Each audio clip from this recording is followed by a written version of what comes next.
Hello, Internet, and welcome to Neon Souls. I hope everyone out there had a wonderful week. We're here to play some Fate, or at least got through the week. I assume because we're all here and everybody's either playing or watching that everyone at least survived this week. We're here to play some Fate. Thank you for joining us for our second session of Neon Soul Season 3. Before we get started, I jump into introductions and recap and all that fun stuff. I'm going to talk about other things that we've got going on the channel this weekend because we have lots of shows, as you probably know if you're a regular watcher of our programs. But just in case you didn't, tomorrow, that is Saturday at 5 o'clock Eastern time, we will be back for Saturday night's Star Power, which is another Fate game that I run, but is entirely different than this one in some small ways, where we're playing in a JoJo's Bizarre Adventure inspired setting. Kind of delved into some other anime inspirations as well. We're in our second season of that. It's great. Some familiar faces you will find there as well. So come join us tomorrow for that stream if you like this one today. If you don't like how I run this game today, you can skip it. We will also have streams on. I'm in a mood today. We will have streams on Sunday, Monday, Tuesday, Thursday, and then back here next Friday. So we have lots of stuff going on all week that you can come join us for. Full line of all our shows is below our faces if you're watching us live on Twitch. If you're not watching us on Twitch, you're watching us on YouTube, or you've pirated this somewhere else on the internet, I'll find you. If not, we will. You can head over to our Twitch page and you can see everything else that we are doing at whatever point in the future you are watching this in this post-apocalyptic hellscape that you are likely living in. I don't have anything else. Buy our merch. Links in the chat for that.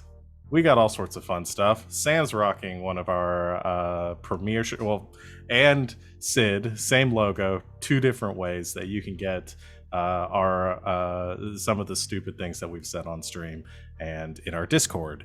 Two or more ways, you say? Two or more ways, yes. You can get stuff on t-shirts, tank tops, mugs, hoodies, bumper stickers. I don't know if we have bumper stickers on there. All sorts of fun stuff. And everything that you buy there supports our channel. So please do that. We very much appreciate it.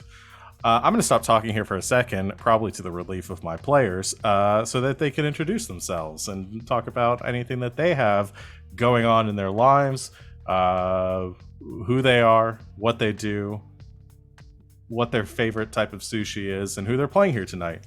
Starting with Morgan. Hi. My favorite type of sushi is spider rolls. Maybe. It's up there. And I'm also known as Imagimatrix on the internet. You can find me on Instagram and Twitter under Imagimatrix. I do cosplay mainly, so if you like costumes and stuff, check me out. I'm here currently Fridays, Sundays, and Mondays playing in games, which is a lot of fun. But tonight I am playing Clarity, who is the eccentric hacker. I go next. Hi, I'm Savvy. I'm at Savvy Seaworth on the internets, mostly on Twitter, where you can find my streaming schedule pinned to the top of my page. My favorite sushi just oscillates between spicy salmon, spicy tuna, and things with those in them most of the time. I can get down on a volcano roll pretty good.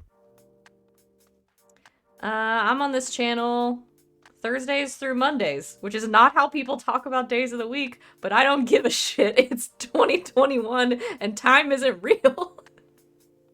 I'm here on all those days, either playing in games or running them. I run 2 games on this channel. One on Sundays at 4 p.m. Eastern time, where we play Vaesen. or Monster of the Week. We're going to be going back to Monster of the Week here soon when we finish up Thursday's Children, but we'll have that on Sunday. And then on Monday, I also run our D&D 5e, our newest show called The Forgotten. This is the cast of that show. Also, me and Val essentially just switch seats for that. So come hang out with us at 8 o'clock Monday night as well. And then most weeks on Sunday nights, I'm also on twitch.tv/LBHack'emUp playing Masks or all other manner of games that we are off this week because she's out of town. So I'll be doing nothing Sunday night. Take that, internet. Tonight, though, I am playing Choke, who is a mercenary with a conscience. I believe I am next. Hello, my name is Christina Sid. You can find me on the Twitters at Greek Sid, almost exclusively at this point, talking about the stuff that I do here, because I do a good many things on here. On the Thursdays, I run our Game of Good Society, and I exploded everything. Yep, blew shit up. It was good. It was good times. You'll put it back together. It'll be fine. There just were no requested consequences for actions, so that's what we had. It was great. I'm here on Fridays, obviously. Here we are. Every other Saturday, on Sundays, and on Mondays. It's great. It's a good time. I have a vivid and a full internet life. It's lovely. I'm still stuck on where else someone could pirate our streams other than on Twitch or on YouTube. Like, I'm still trying to figure that out. It's still bothering me. My favorite sushi is unagi. Love me some eel. Delicious. Fucking awesome. You can put unagi sauce on anything and it makes it taste better. It's fantastic. Even ice cream. Fucking try it. I dare you. I'm gonna shut up and but tonight I am playing Impulse. Impulse is the cunning fashionista negotiator.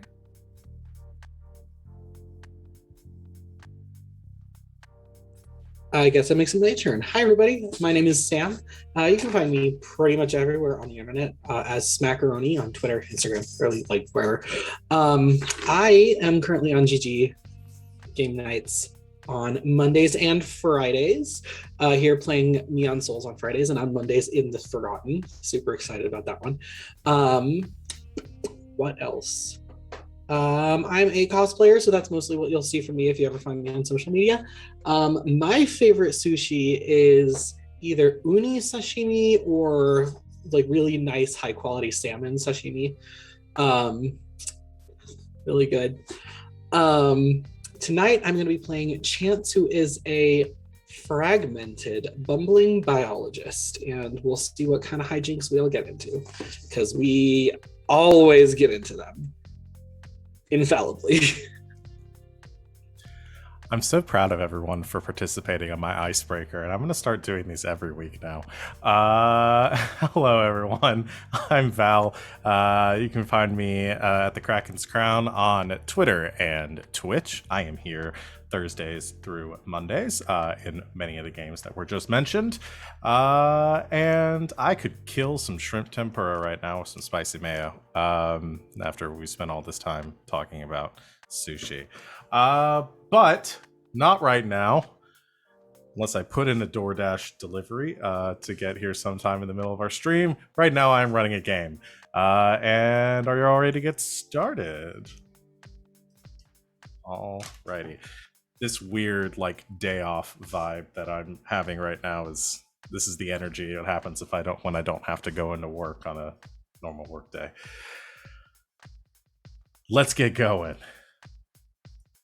Previously on Neon Souls, we began our new season with your crew, the crew of the Lil Scarlet, adrift through the inky blackness of space. Your engine was out a few days into a run that you were making on a shipping line for one of the many corporations that haul their freight through the asteroid belt en route from Earth to the outer spheres near Jupiter. while Zane was hard at work on trying to get the ship running again, along with the help of a few other of the crew, we got to see some familiar faces and what's changed in the 6-month journey that y'all have been on since the end of our prior season. We were happy to see that Impulse and Alco were still going on strong, very strong. And that there was still plenty of drama to be had around the ship, as Choke was still juggling her potential relationships with Yule and Swin. Clarity was in the midst of a bit of, call it, anxiety surrounding her interactions or relationship with Zane, some guilt over what had happened to his sister Yule, and Chance continuing to flirt awkwardly with Phoebus, and having a little to no idea of how to progress their relationship forward.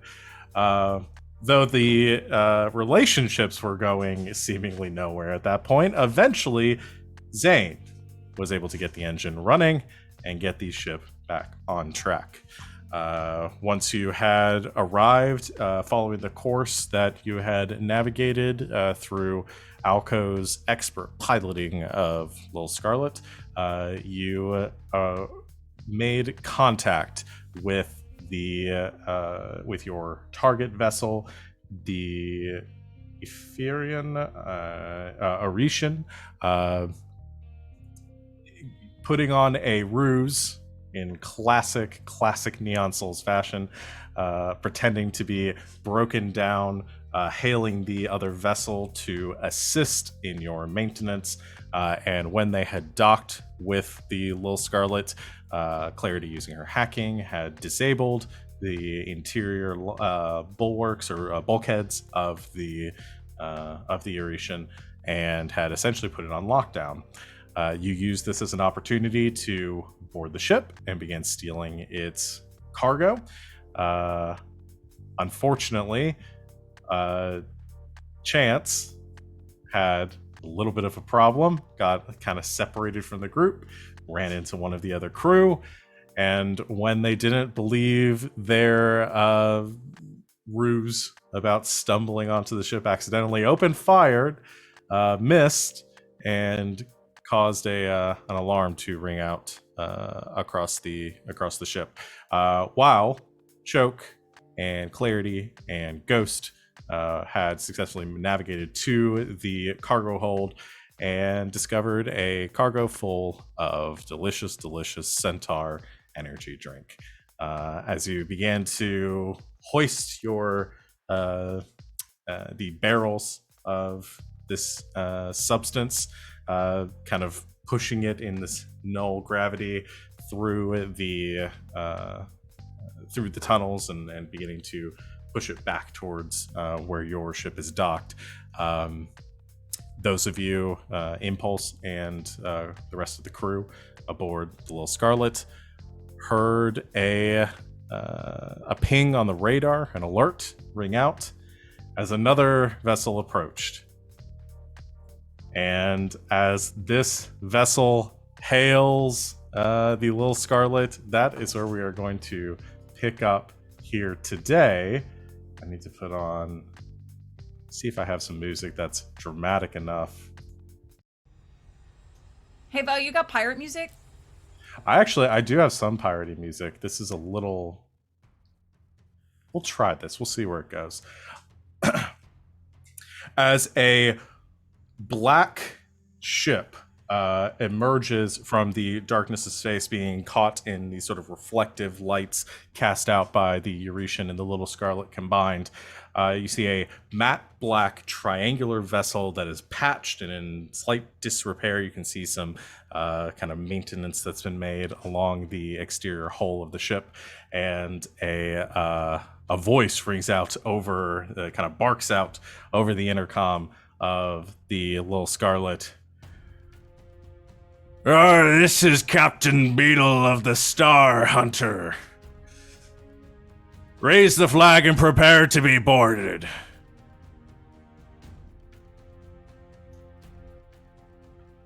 Right. Captain Beetle. You said? Aye, Captain Beetle. Pleasure. I'm First Mate Impulse. So about this whole like raising a flag thing. Aye, it'd be more of a metaphorical flag than a literal one. I was gonna say we really, I'm as far as I'm aware, don't really have one of those. So wasn't wanting to offend by not really being able to do that. Just so you know. Also though, Beetle, that's a really interesting name. Is that a family name? Is that like a stage name or? I don't wish to get into the etymology of my surname. Please stand down, power down your engines, and prepare to be boarded so that we may peaceably relieve you of any cargo in which you are holding.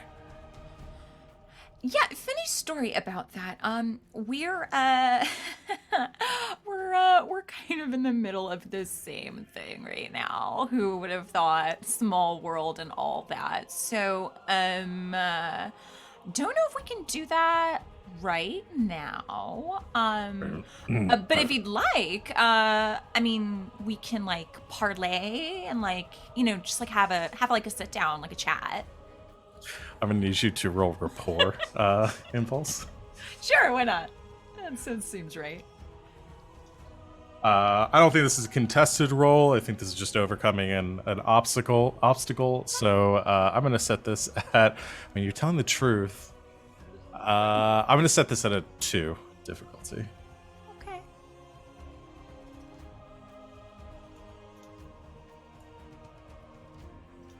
That's a 5. There's a moment of pause, hesitation. You hear over the speakers. Just to clarify, ma'am, you're saying that you are also in the process of boarding and looting the ship in which you are docked with there? That's correct, yes. We're also sort of in like the pirating, privateering business, if you will, so. All right. Well, So if you'd like, I mean, we can do like a docking situation, and yeah, like you can come in over for a drink and we can chat. I'd love to pick your brain about this whole, like your entrance was amazing. Like I'd really like to sort of get your feedback about, sort of our approach, maybe, just like pirate to pirate. now that you've invoked the right of parley, which is obviously respected here amongst us spacefaring pirates, I must oblige you in your request. So, if you would hail us with the appropriate coordinates, we will dock with your vessel, and we can discuss in appropriate terms for the dividing of said loot. Great. No, that sounds wonderful. So again, we are again a smaller vessel, so we're still like kind of docking with, the other scurvy curs, as it were, that we're taking their ship from. So I'll put you in the in the queue, and yeah, we'll go from there. Well, that seems to be fitting enough. I understand the limited capabilities of a vessel such as yours. I will, of course, need to perhaps provide some assurances here, if you understand, so you don't simply go absconding off with the loot. I promise you that as long as you honor the terms of our agreement, they will not harm your vessel. And you see as he says this, you watch as like detaching off from the ship, you see other black shapes, and then drifting through the blackness of space, you see about a dozen of these robots but they don't have any sort of like plating on them or anything. It's just like exposed wires and just the like core, you might say, skeleton of the robot. As they sort of their eyes sort of glowing slightly red, they float through space and then sort of cling on to the side of your vessel. You also notice there is a fairly sizable cannon on the side of the Star Hunter, which is pointed in your direction, your general direction. Oh, I will wait for your response once you have concluded your business with that there vessel. Right. So should we just use this continued signal, or should we chat with your skeleton robots, or You may contact me with this under this frequency. Right. Excuse me, I have a call on hold with the other ship currently. I have to go through the same thing with them now. I won't mention our arrangement. Much obliged, thanks. All right, bye-bye now. And he hangs Oh, up. okay, bye-bye. I don't think we need this. I I don't think know if that I need went... this dramatic music. It was killing me never as the told backdrop music. of that conversation is the best thing I've ever heard. I'm gonna switch to something else for right now. Sorry, No, not at all. It was just looking to Alco. I think that went well. I have absolutely no fucking idea. What there's a madman with a cannon and an army of skeleton robot pirates. Uh-huh. But they're not shooting the cannon, and the robot pirates aren't going to attack us until we parlay. Yet. Right. And you're inviting him onto our ship. Well, it seemed better than saying no and just having him blow up our ship. Fair. All right. I will, I'm going to let everyone else know and hide or arm themselves accordingly. Right. We have to remember that parlay word. That's apparently really important. I'm going to write that down. Grabs. Yeah, assuming we encounter another madman out in space, then maybe that'll work too. It just goes like floating off. Do you think, is that an AY or an EY? Alco? What do you I'll say A, it's fine. It took me a whole 3 seconds to be like, how are you spelling beetle so bad? Like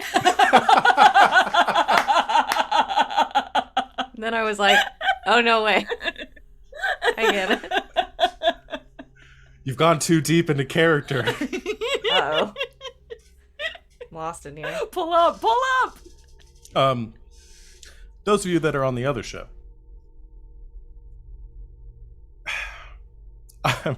I guess I want to start with Chance. What did you do after the engineer that you shot at went floating away? Great question. I think Chance probably is attempting to get back to the regular ship, the little Scarlet, and radioed at least Choke to, or data padded Choke to say, things did not go as great as I wanted them to. Been found out, headed back to the ship. Do with that what you will.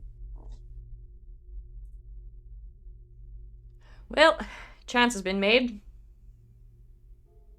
That took Oh, wow. all of 3 minutes, so I think that's a new record.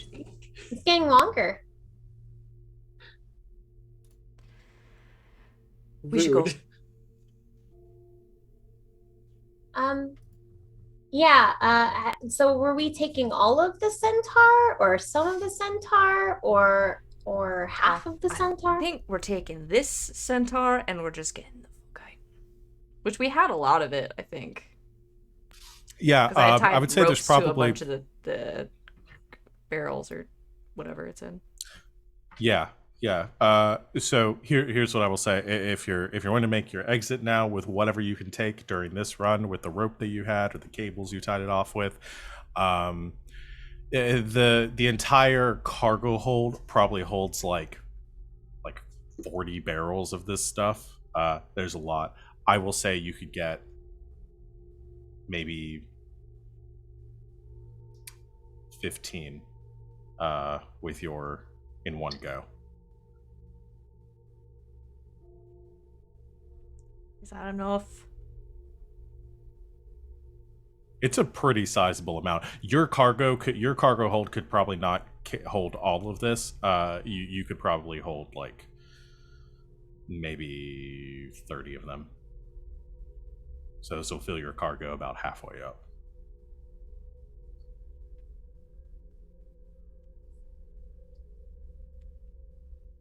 Yeah, I think we gotta just take this bit and go.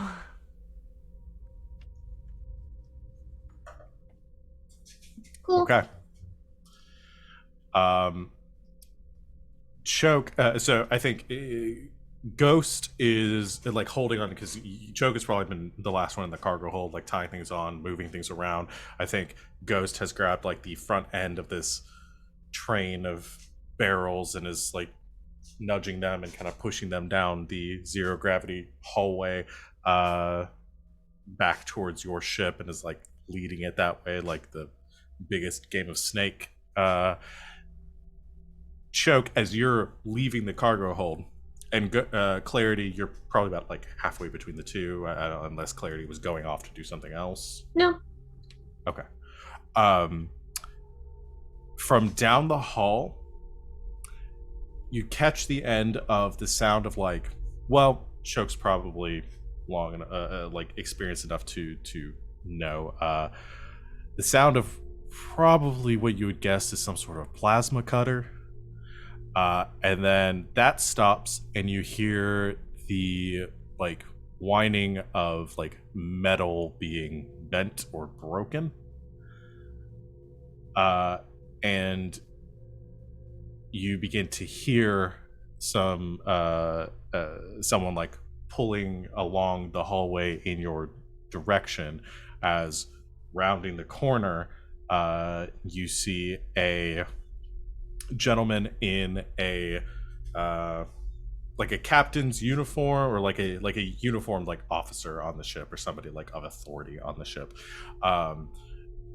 with the Centaur Energy drink logo on their lapel, and currently holding what looks like a large rifle. As he rounds the corner and then very nervously holds the gun, points it down the hallway for about 20 yards away in your direction, and says, freeze. Put your hands up. No, we won't be doing that. Are you really gonna shoot a gun in zero gravity? I don't know who you people are, but Oh, we're leave maintenance. the cargo. I'm not going to buy that.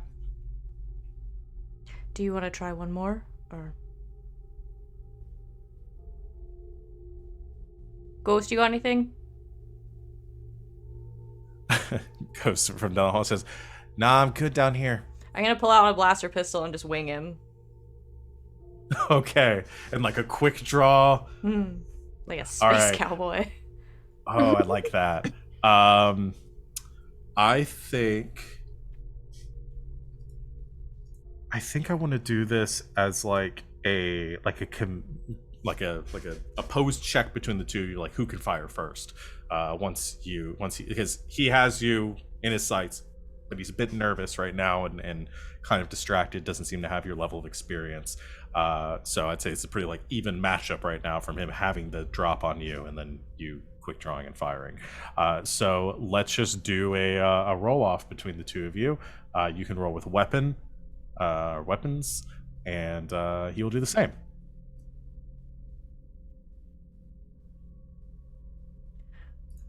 Okie dokie.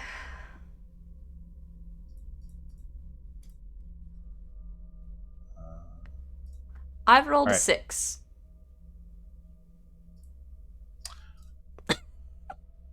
Did I not fix the sheets? Damn it. I did update the sheets. I don't know if y'all saw it before you came in there. I forgot to mention it. Where if you do the update, I added like just a straight like a 4 dice roll that you can do. I forgot to fix something though. He rolls 0. You succeed with style, so you can sort of. What do you want the end result of this to be? I really just want to. I don't want to kill him. Like, I feel bad about killing him. So I just want to. I want to catch him in like his arm or his shoulder, enough to. And just enough so he's off balance and he's not pointing a gun at us anymore. Maybe he'll even run away. Yeah, well, so you get to create a, I believe with a success with styles, you get to create, you get a bonus or you get an aspect. I'm going to say an aspect. I don't know for sure. I don't remember the rules of this game.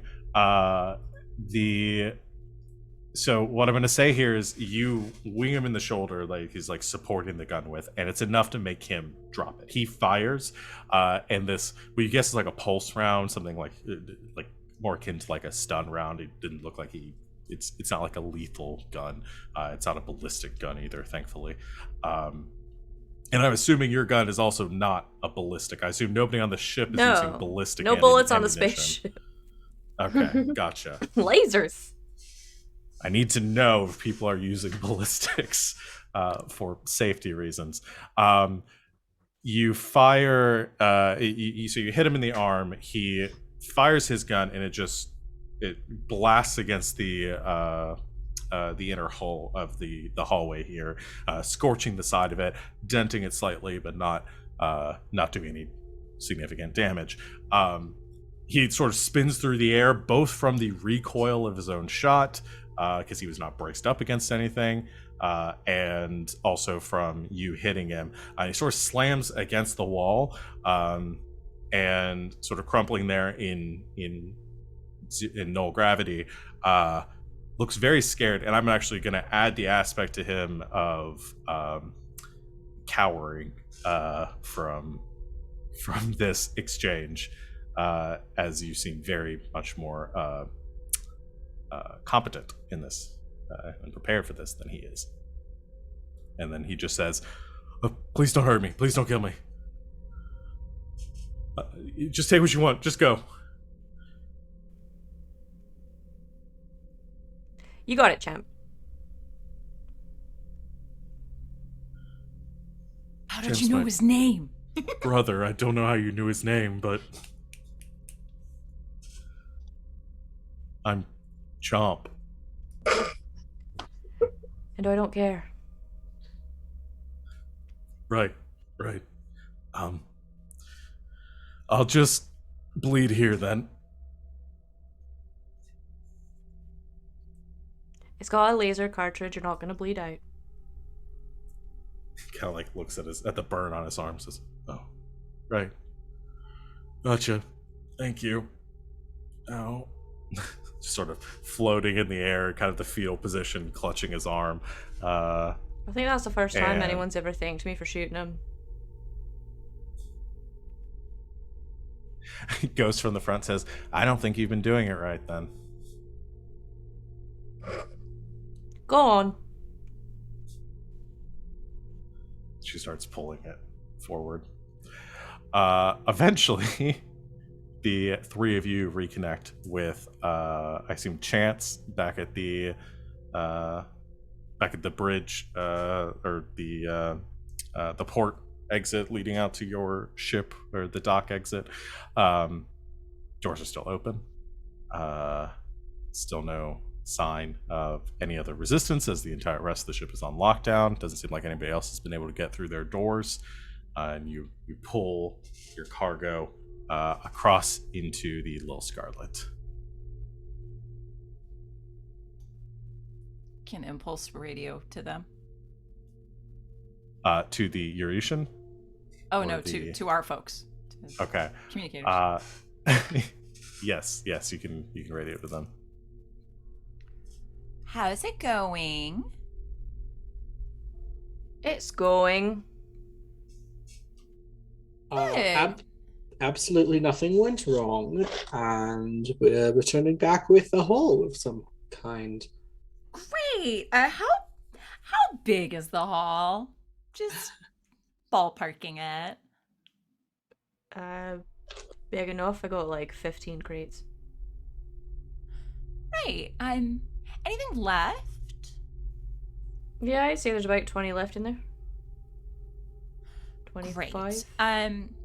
So no big deal, but there is another pirating ship here.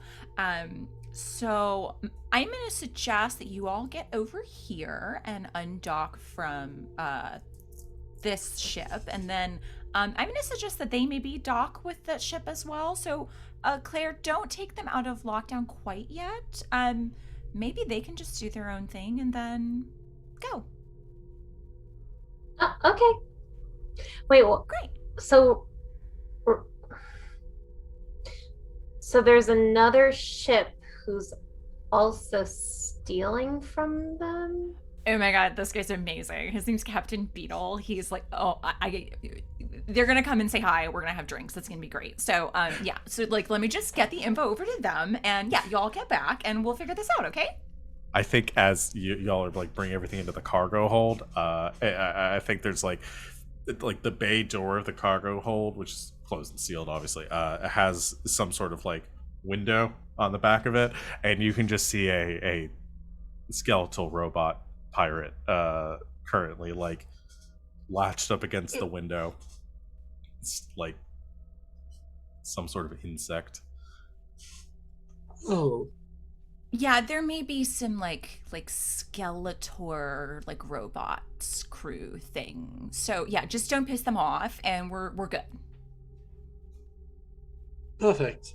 I wonder what they're going to do with a bunch of ginseng, B12 vitamins, and guarana, but, you know. I mean, probably the same thing that we're gonna do with them and sell them. So yeah. Okay, so I have to radio over to them now, but y'all come back and good job. Okay, see you in a second. Bye. Get on the same frequency with Captain Beetle. This is Captain Beetle speaking. Hey, Beetle, it's First Mate Impulse. So we are going through, undocking with this ship right now. From what I'm hearing, though, I mean, they only took about like a third of the haul. I mean, that's about as much as we can take. So like 2/3 is still left in the ship. Like we can undock, and then if y'all want to get the rest, I mean, does that seem fair?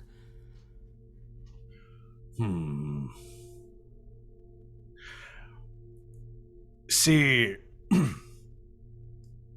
the thing is that I wouldn't be able to call myself a respectable pirate if I simply took you at your word that you didn't have anything more precious aboard your own ship.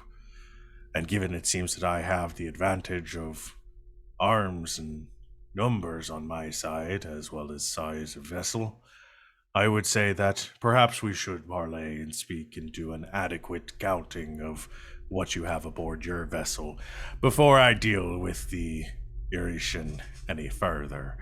I've spoke with the Captain Hax of said ship, and he has agreed he's to funny. relinquish what remains of his.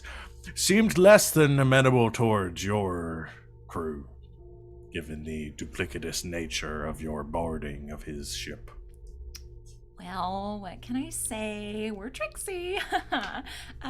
I suppose that's fair. So yeah, I mean, if you want to kind of like do like a taxing or whatever, I mean, that's fine. As long as we have a decent haul, we're good. Right.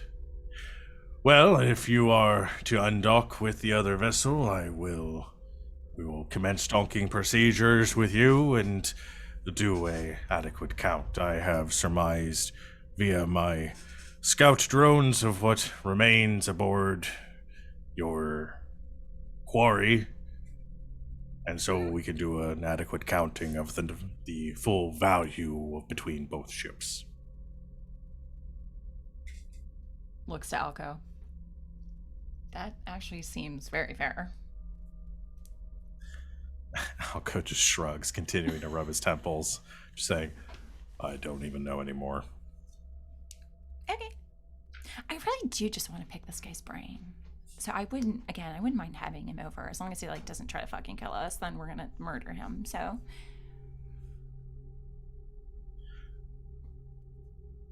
I'm leaving this to you, first mate. I really like the sound of that. All right.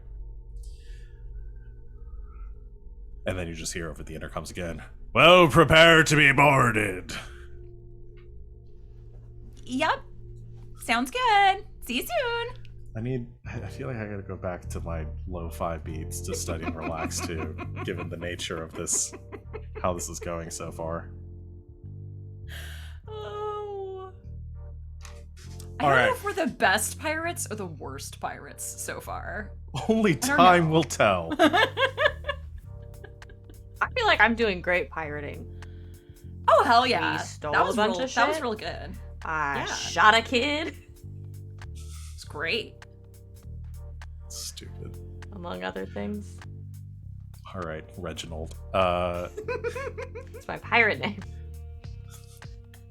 You disengage from the Eurasian, which remains in place. You also can see through the window, the windshield of your vessel. God, we had a name for it that we realized last time that we got from Twitter, Savannah. What was the cool name that I decided? The Starport or whatever it was called? Tom, come back Starshield? in chat and tell me. You were the one that gave me the answer. Tommy, come back. Tom, come back. I feel like it was on Twitter. Viewport. Viewport? Sure. You can see more of these. Unless you want to go with like Star Shield. Starshield was also very good. You can see more of these skeletal pirates have latched onto the Eurasian as well, as Captain Beetle is trying to be very thorough. The ships, your ship docks with Beetles, and you all head to the cargo hold as the cabin or the kind of bridge between the two pressurizes, and then the bulk doors open, and a small contingent of about 8 of these skeletal robots enter, clanking and moving very jerkily. They don't seem to be. They look much cooler when they're floating through the vacuum of space. Once they're kind of moving in kind of a more brightly lit environment, you can see they're pretty ramshackled. As they kind of float in and maintain some sort of perimeter, you see also kind of moving in behind them, grabbing onto one of the railings and hoisting themselves inside with a grunt. You see Captain Beetle himself. He is a pirate. He has a kind of a scruffy, older gentleman, probably 60s or so. Is wearing a leather duster that is ratted and torn along the edges, very frayed. Has some very colorful garments underneath, kind of flowing through, almost like a French collar, the kind of the ruffles around the edge, but it's also kind of dirty and kind of and singed looking. Generally very scruffy, with a balding head, gray white hair that is just barely holding on to his scalp, and a rather thick matted white beard. And he also he has his weapon currently holstered, but you do see he has a cybernetic peg leg as well. Which, as he enters the ship, kind of seems to be magnetized in some way, and sort of magnetizes himself down to the floor of the cargo hold, and uses that to kind of remain in place as he's standing there with his arms crossed. And he looks around over, I assuming all of you are currently there, and says, "And which of you be first mate Impulse?" That's me. Hi. Shall I assume that I have authority to negotiate with you in lieu of your captain?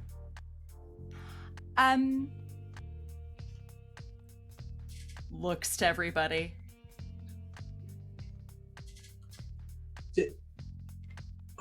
Did we have a captain? I think we're pretending it's Alco. Well, why does Alco get to be captain? He drives. What? So I can drive. Okay, do we want to pretend that you're the captain then? Well, I don't want to talk to him. Oh, that's what I'm saying. I'll talk, but do you want to Yes. pretend captain? And okay. Yes. Yeah, that sounds great. Aye, so you be the captain of this ship then, gesturing towards Choke as she has given permission for Impulse to negotiate. Aye. Well, pleasure to be making your acquaintance. I am Captain Beetle. I must say it's a very shrewd tactic to know when to lean on the strengths of your subordinates for such delicate matters. Shows great wisdom in a captain. Right. Impulse is So- just mouthing the word subordinates. Subordinates.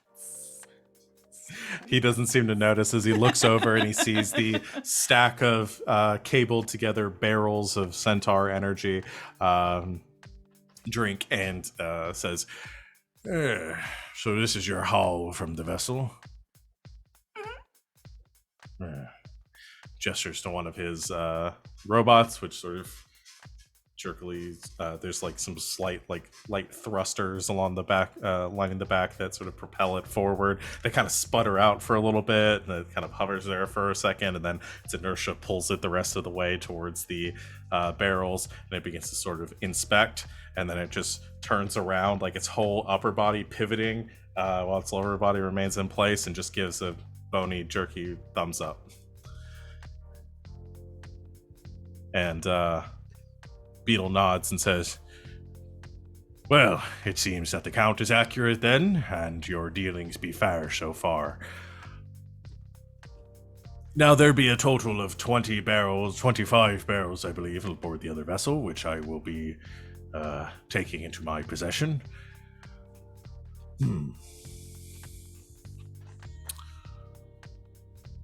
I believe I can leave you with 10 remaining.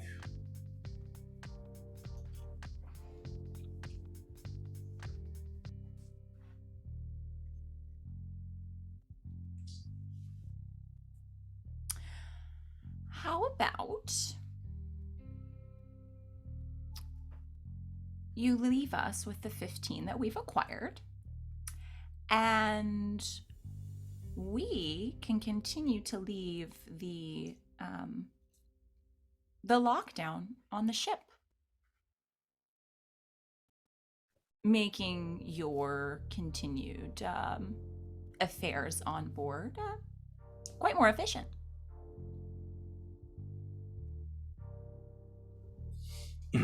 Essentially, you're paying us the 5 additional barrels for our assistance in streamlining your process.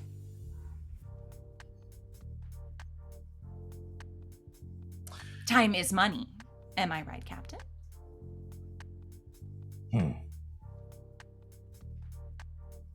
You are a shrewd negotiator.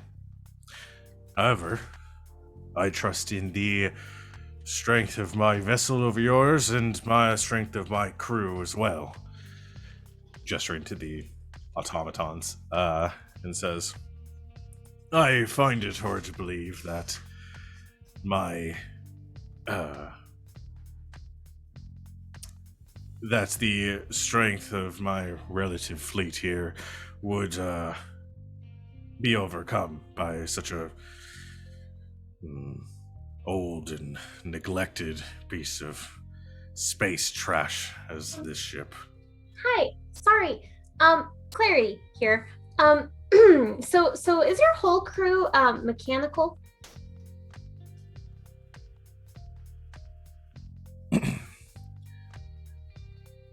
The negotiations here are happening between captain and figure of authority. I don't see why one of your No, don't want to be like, you know, barging in on your conversation or anything. But, you know, we did shut down an entire ship that's much bigger and stronger than ours already. And seeing as most of your crew is actually not alive, at least not in the normal way with like organs and stuff, you know, I'm thinking that I could probably do the same thing to them.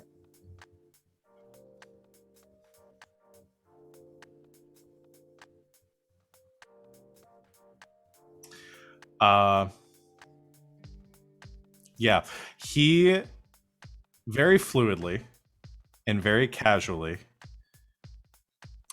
draws his pistol from his belt and fires it at Clarity's feet.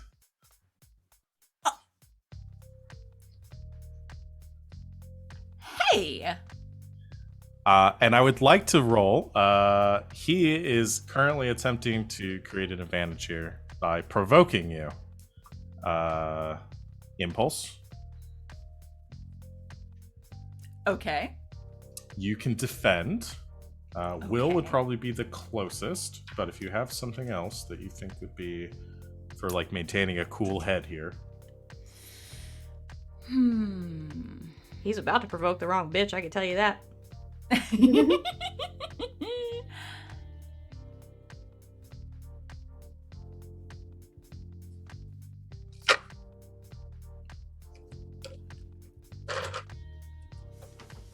gonna offer this because I don't have will at all.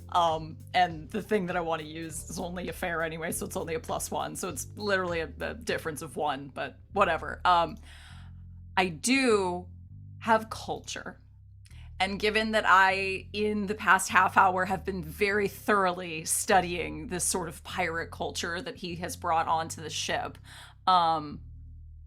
I would like to try to see through it and understand sort of like the point by point that he's making here in his process, his pirate process. So you can't normally use culture to defend, but I really like your argument. Here's what I will give you as a compromise here. Okay. Spend a fate point. I will allow you to do that. Okay. I shall do this.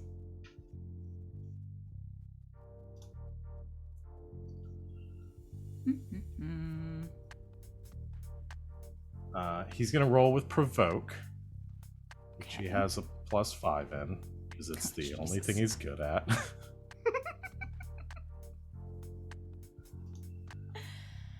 Let me clear first.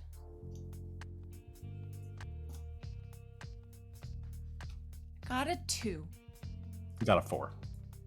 Yeah. All right. You can describe how you think Impulse has kind of reacted here. What do you think that the aspect here would be for Impulse? Like, how do you think she's reacted to this? I mean, honestly, this kind of already hits in something she has, which is like the idea of like, you can fuck with me, but don't fuck with my friends. So, if anything, she might, after that happens, like step forward into the line of fire to be in front of Clarity and say, all right, you've made your point. You and I, not them. But she brings up a very good point. you are not taking into account, though you are bigger and stronger, you are nearly completely mechanical. And my crew are very good with that. So, you can pay us the 5 additional barrels for your ease, or we could just turn everything off and you can go forward and try your best with the clusterfuck that's left. Okay, I think we're gonna do one more roll then with that argument, and you have an attempt to use what do you think you're trying to use here, skill wise? I think still rapport. Okay. It's not So a with this- lie. it's she's a little testy now, but I mean she's Yeah. still just trying to negotiate here. That's fair. Yeah, I would have said either rapport or provoke. Yeah, I guess the difference is, are you trying to threaten him to get him to like back down, or like appeal to the sense of reason? Probably more sense of reason. Okay, then we'll do rapport, and he's going to roll. I guess it would be Will. It's just a very testy. I'm trying to make this easy for you. Hello. It would be Will, which he doesn't have, Help you. Help you. but he's going to use his free invoke on the advantage he created to get a +2. So he'll roll +2 on this. Jesus. Okay.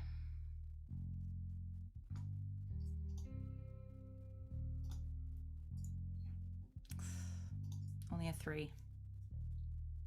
Also rolled a 3. So a tie would be like a mixed success or a success at a cost. Okay. He looks, I think he takes your threat seriously. He goes, looks over at Clarity, looks back up at you, and you can see like that kind of jovial nature that he had at first kind of giving way to a little bit more serious. You can tell, like, as goofy as he kind of is, he is a pirate, and he's been in a lot of situations like this before.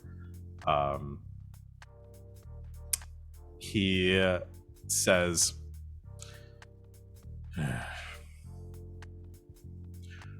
well, it seems like you have me by the short ones then, I'll say, if you are as skilled with computers and the like.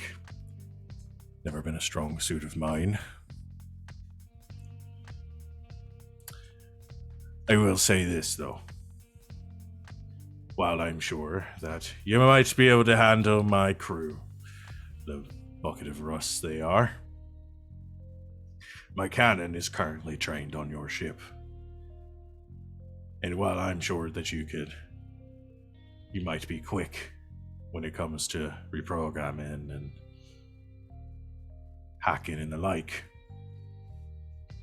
all I have to do is hit a single button and we all go up. And I've lived a long life. Oh, I don't doubt that you're quite mad. So what I'll give ya be this. I'll take my hull from the other vessel. And I'll let you keep your 15.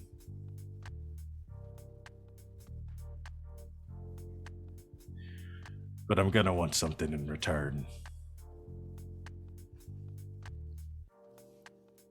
This is a parlay after all right? See, my crew's a little worse for wear. Proper maintenance and all that. If you're as good with machines as you say. Having your engineer doing a sweep over them to give them proper maintenance shouldn't take more than a couple hours. More than enough time for me to load up what I need from the other ship. You provide me with this service, we'll call it even.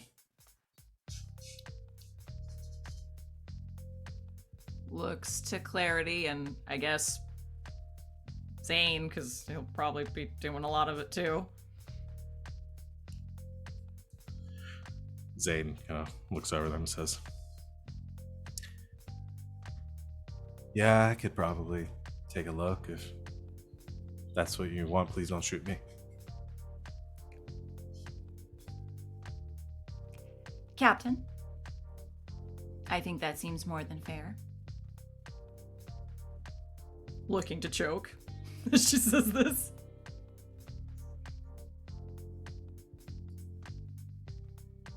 Fine. Then we have ourselves an accord. Holds out a hand to you, Impulse. Holds her hand out as if it's to be kissed at this point. Just sort of like grabs your wrist and shakes it up and down. Right. Well, I'll be off then. Pleasure doing business with you. Send your engineer over when he's ready.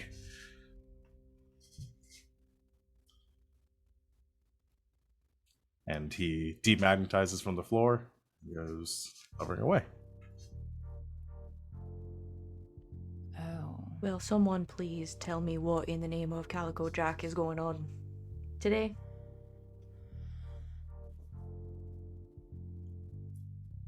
I rolled with it? Now, when he shot at my feet, do you think he intended to miss, or was he actually trying to shoot my foot? No, Oh, I think he absolutely was trying to mess. It was totally an intimidation tactic. It was clutch. If he wanted to shoot your foot, he'd have shot your foot. It's actually a really good move. I mean, honestly, everything there other than like sort of the ratchety skeletal crew thing, it works. I mean, just the branding, like his swagger, the leg. Did you see the leg? Oh my god. He's got it all. Zane, get ready to go, please. Yeah, I'll grab my tools. Can I somebody- go too? Yeah, I- somebody go with me. Yes, I don't think we should send Zane alone. Oh, I was Not planning that- on going. Could I also go, please? Why? I want to talk to this guy. He seems to kind of have it figured out. He He shot has years at of Clarity. experience. How many times have some of us, like, we've punched each other, or people have wrestled? This is just a thing. I think this could be a really great mentorship potential. No. Joe, come on. Oh.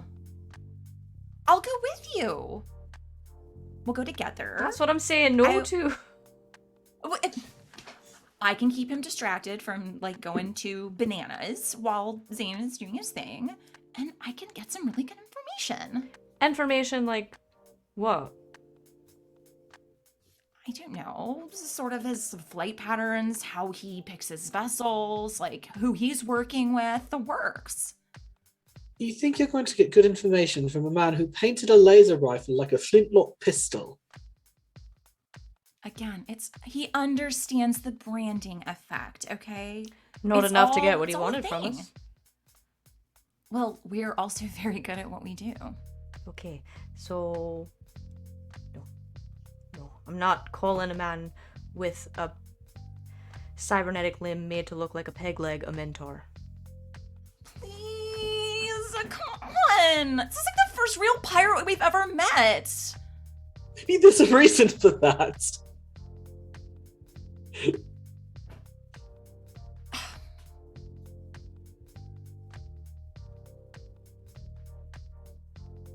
I need to get off this ship, okay? So I don't go nuts. Please let me do this thing.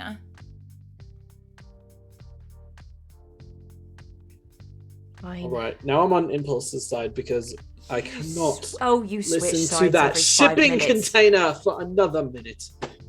Well, why don't we just fucking pack up the whole crew and go? We'll have a picnic. Okay. Sock. Sarcasm. Okay.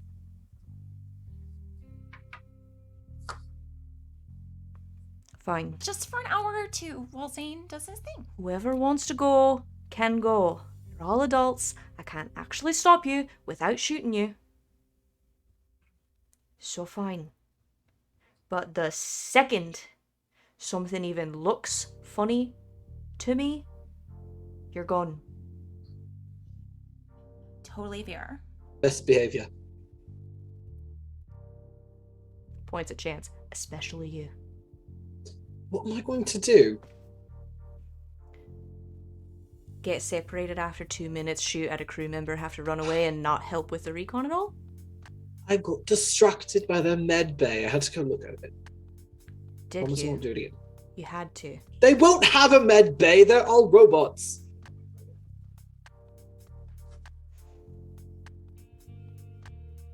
Probably. I will take the cables off of these crates and I will loop them around every one of you and I will lead you around like a pack of dogs.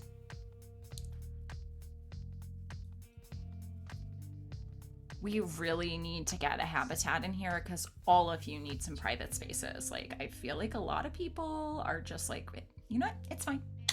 Thank you. I'm gonna get ready. And, yeah. Outing. For the record, I'm fine with staying in the ship.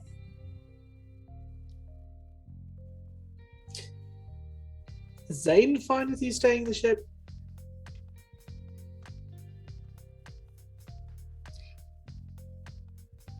Why wouldn't he be?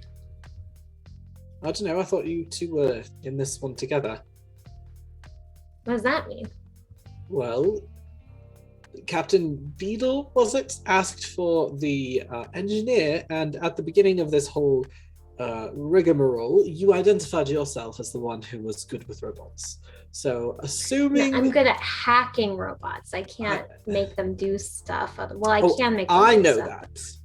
I know that, but it doesn't seem like he does, and I don't know. Maybe they need help with their programming. He didn't say what was wrong. He just said they needed help. Not to mention, if that Wiley guy, like, pulls any bullshit, it would kind of be nice to have you available to, like, hack the shit Oh, if you necessary. could plant a dead switch in them too. Fine.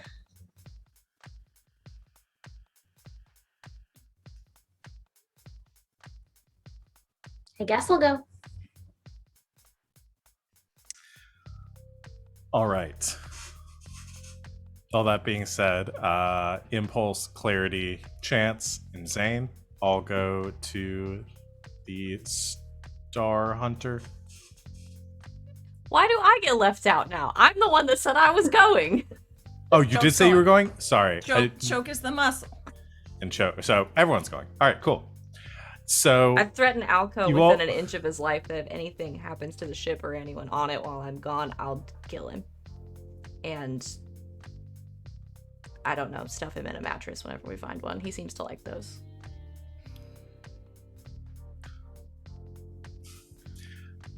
I think he just like stone-faced listens and goes, "Yeah, I'll miss you too, Choke." Just pat him on the shoulder. Like you would a good friend.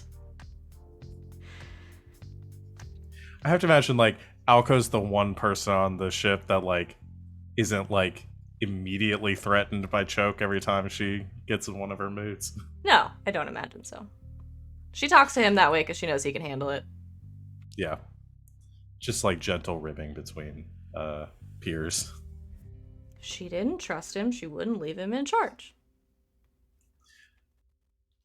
We're gonna have to really discuss whether Choke is actually the captain of this ship.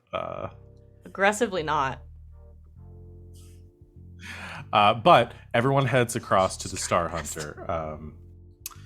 The triangular like shape of this vessel kind of becomes apparent when you enter it. There's kind of a long sloping hallway with a series of like modules of the ship, like internal components, like the largest one in the back, the cargo bay, which you can see through one of the like port windows through the bulkhead. The cabin is, there's like a blinking red light over it as the cargo is currently depressurized, and you can see the robots currently bringing in barrels and setting them and kind of like latching them into the like the cargo rigs in here as they're bringing them over from the ship through space.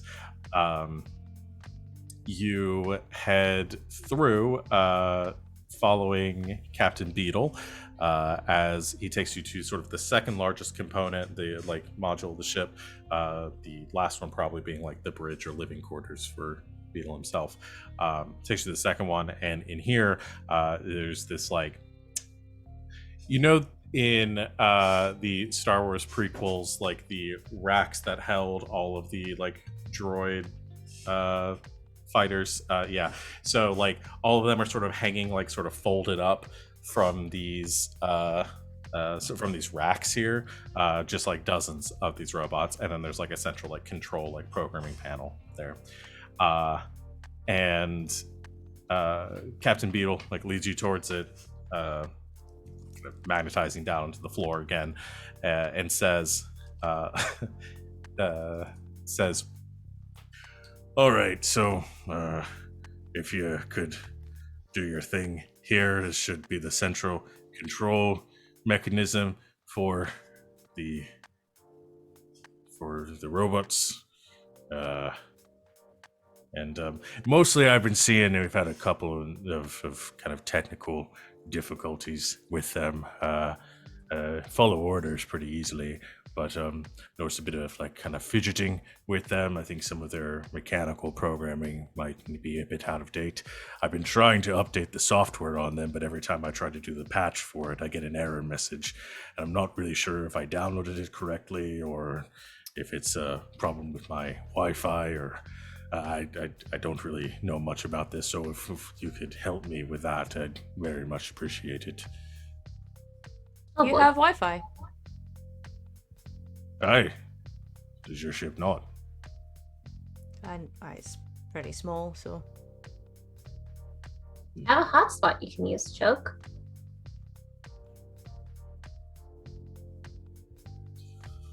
We have fully integrated 8G here on the Star Hunter. Wow. I'd love to see that.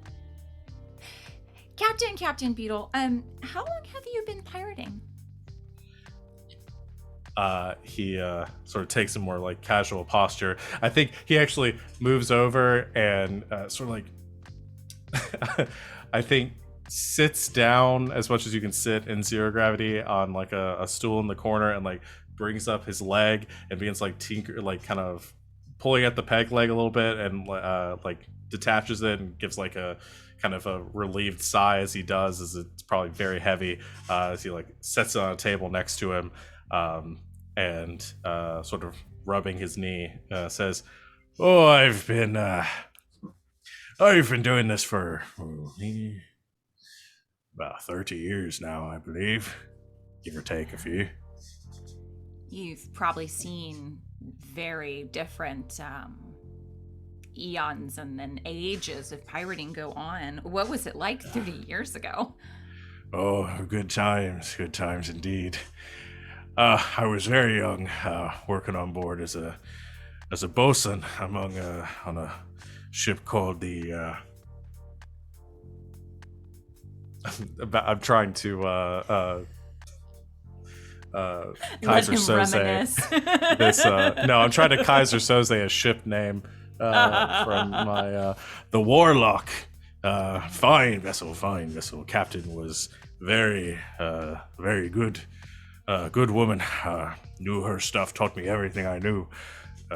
Sometime after that, of course, that I got my own ship, but learned everything I could from her. Of course, she was very prolific in her time. Was trained directly by one of the crew of the Vengeance themselves. So I guess you could call me third generation from the golden age of piracy. The Vengeance. That sounds familiar. Should I know that Oh. name? The Vengeance, you've never heard of it. Do any of us have any clue what this fool's talking about? No, I can't imagine you do. Unless you find yourself really plugged into space piracy in the asteroid belt. It depends. Is there a Uh, reality TV show about it? Because then for Choke, yes. I think there's probably been a documentary No, about there's it. not like a Deadliest Catch. No. Deadliest Catch Deadliest 3000. vengeance. There's probably like a Deadliest Catch with like the freighters that come through and they talk about the piracy, and there's probably like a whole scandal in the season where they like faked a like pirate attack for ratings during it. Yeah. Ridiculous. You're just trying to put Choke in a bad mood.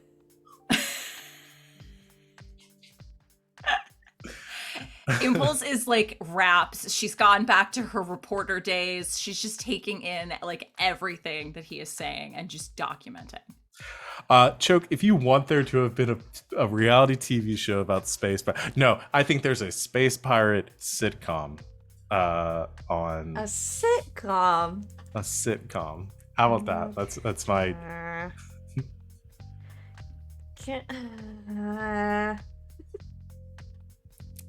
Can I get like a British series, sure. like a Doctor Who type? Like at the office. Oh, No. okay. No, Doctor Who. I'm compromising out of sitcom. Sure. Very fantastic space piracy. So he continues and says, "Oh yeah, the Vengeance was the one of the first really, and to do any of this has to be the Captain Thatch, the captain of the Vengeance was a mean fella. One of the most prolific and the most frightening of pirates in these waters or these stars. There hasn't been a like since. I'm surprised you haven't heard the stories if you engage in the craft yourself. Well, we're fairly new here, so just trying to take in as much as we can. Well, I suppose that you should do your part to learn your history then and understand exactly what makes a good pirate along these shoals. Well, mainly fuck the corpse and Aye, fuck the corpse. fuck this corpse. I guess while this conversation is happening, Clarity and Zane are looking at the robots.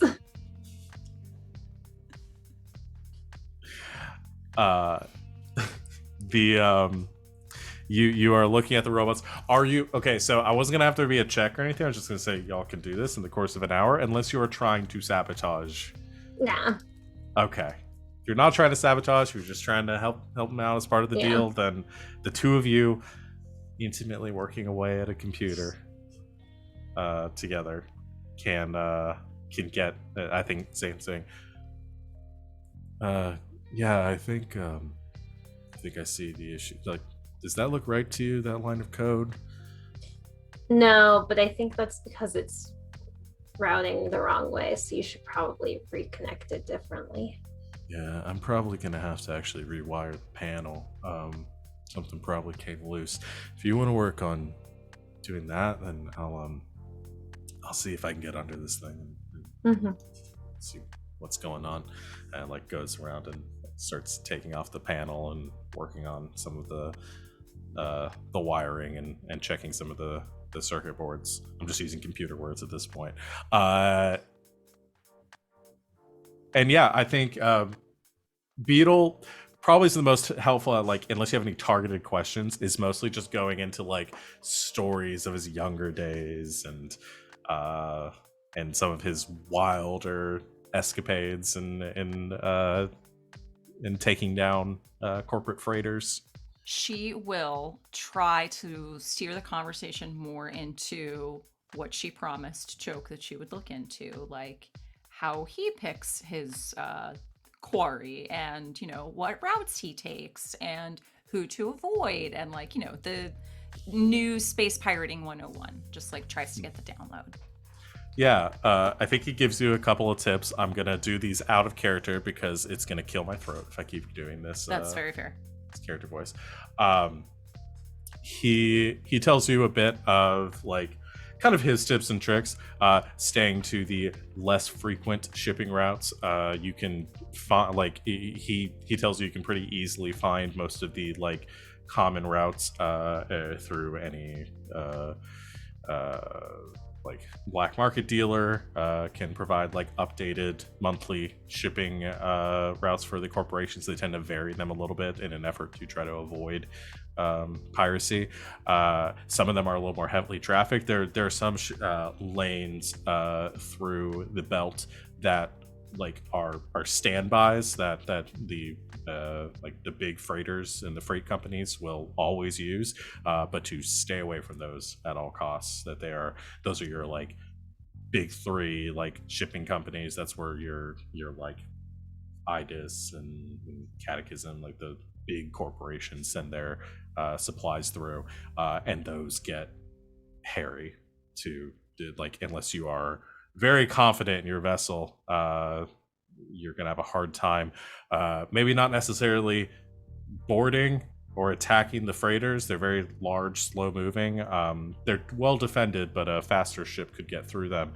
But what you have to look out for is the like the dispatch that usually comes from some of like the enforcement divisions. Their response time is usually very quick.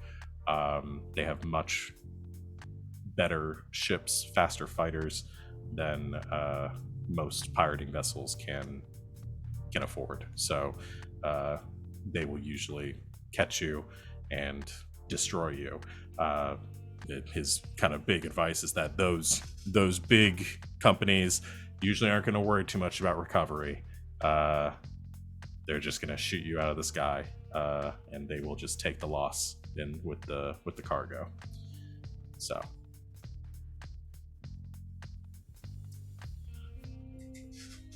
let's try to think of a name for the shipping route.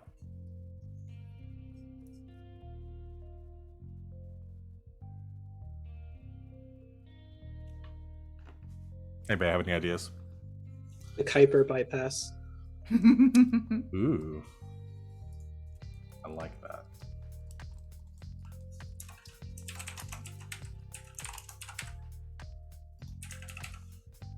All right.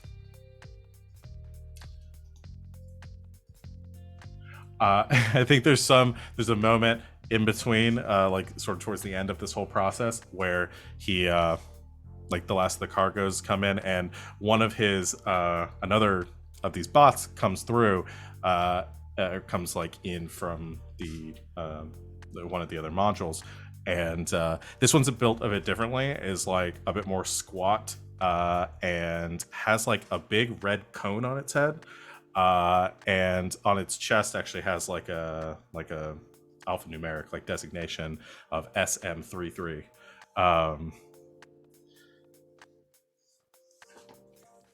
I'm so glad somebody got that.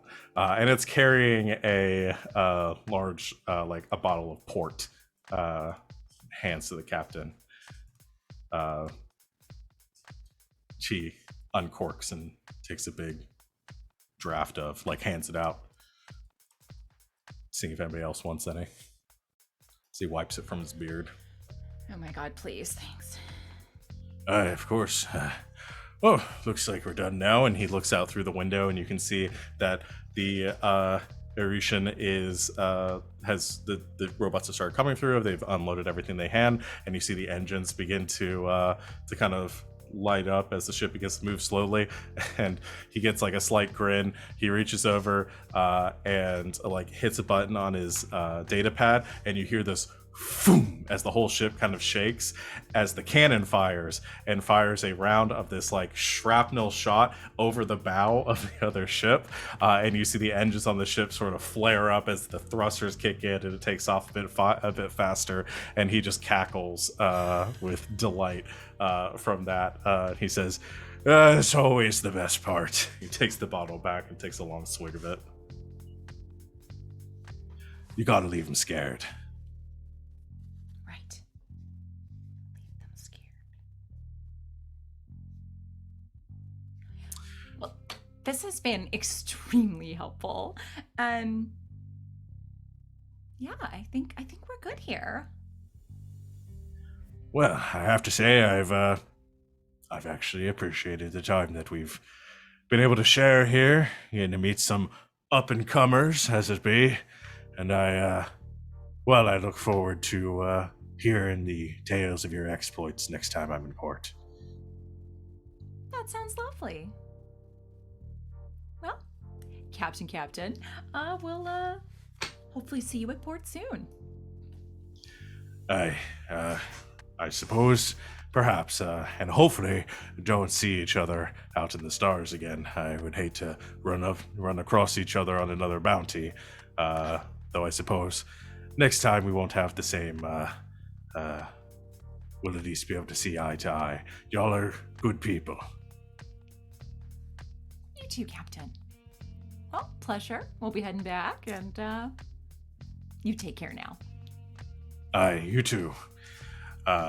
Safe voyages to you as you leave and cross back over to your ship.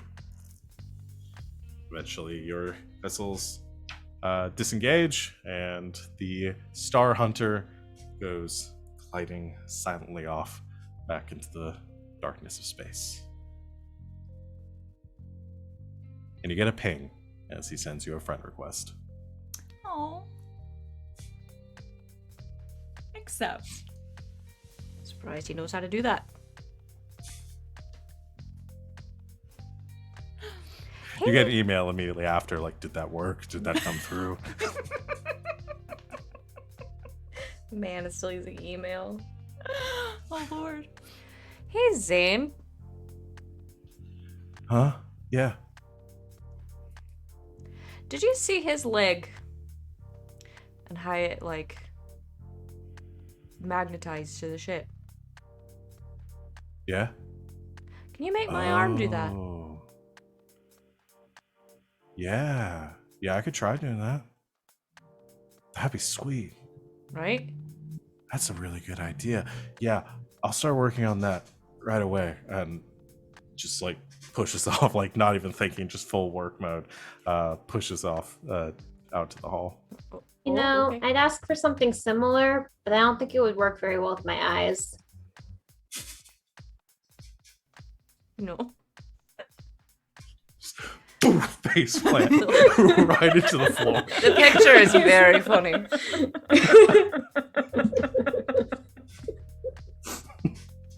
We'd have to get you a helmet.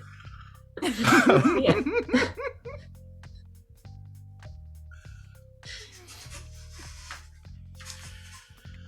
All right. So, with your job completed, heading back to Reclamation to deliver your cargo. Yeah. All Are right. we keeping any of it? We talked about this previously, but we didn't know how much we were going to get. How much was a haul? So the way your bounties work is it's not necessarily that like you need a certain amount. It's just that whatever you can bring to sell, you get however much you sell. Like it's and this is kind of work for the campaign as a whole. The actual like cargo element of this, and we'll get into this when you get to port a little bit. The cargo like hauling and selling and stuff is mostly you just need some sort of financial income if you're going to upgrade your ship. So as long as you're bringing a substantial amount of cargo and delivering it to earn money, then you will have the ability to roll resources to upgrade additional modules.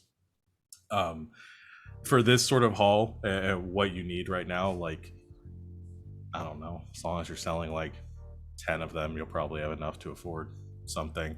I'd say like less than that, you'll probably have probably the cost is going to be up, like the resource roll that you're going to have to make is going to be a bit higher. If you obtain something incredibly valuable, or if you max out your hold, if you like get a bunch of stuff or something incredibly valuable, I might give you advantages on your resource rolls to gain new modules. I'd say we can keep the 5 that we negotiated for as personal use, and we could sell the rest. Save us a lot of money based on how much centaur this crew drinks. 5 barrels will probably last you like a month. That's just for Zane. Shit. Alright, sell the 10, keep the rest. I'd say we've earned it. Sure. All right. Alco hits the impulse drive. Yeah, he does. Let the rest of us leave the room. I gotta rename this mechanic. This thing. Fucking walked straight into that one. I did, and that's not even one where I knew what I was doing before I said it. Like,